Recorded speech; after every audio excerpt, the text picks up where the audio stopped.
Hi, today I'm going to show you how to change the oil in your car. If you're unsure which tools you'll need, pause the video now and have a look at this list we put together for you. The first thing we'll do is drain the used oil out of your engine. So let's get started. Carefully roll your vehicle up the ramps to raise the front end. Engage your vehicle's emergency brake and place it into park.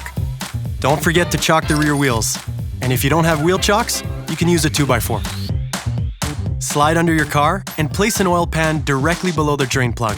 Grab your ratchet and a socket to gently loosen the plug. Be sure to wear gloves and eye protection. The oil can start to drip as soon as the plug is loosened. Next, remove your oil filter with your filter wrench. The oil filter will be full of oil, so be sure to have the drain pan directly underneath it.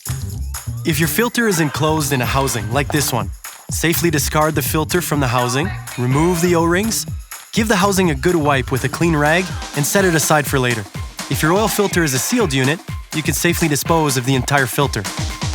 Now, you're ready to refill your engine with new motor oil. So let's talk about the best oil to pour back in. There are a wide variety of motor oils available, from synthetic to conventional, with various viscosities. Some vehicles can take either synthetic or conventional oil, while others can only take synthetic. So just refer back to your owner's manual. It'll tell you which types of oil are best for your vehicle. Now, while synthetic oil is more expensive than conventional oil, it contains less impurities and can really enhance the protection and the performance of your engine. Plus, it'll help you go longer between oil changes.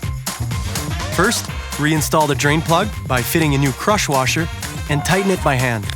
Torque it down and be careful not to over-tighten it. Next, insert the new oil filter into the housing and make sure your O-rings are installed. Carefully install the oil filter, tightening by hand, then using your torque wrench, tighten it to your vehicle's required specifications. Refer to your owner's manual to find out how many quarts of oil your vehicle will take.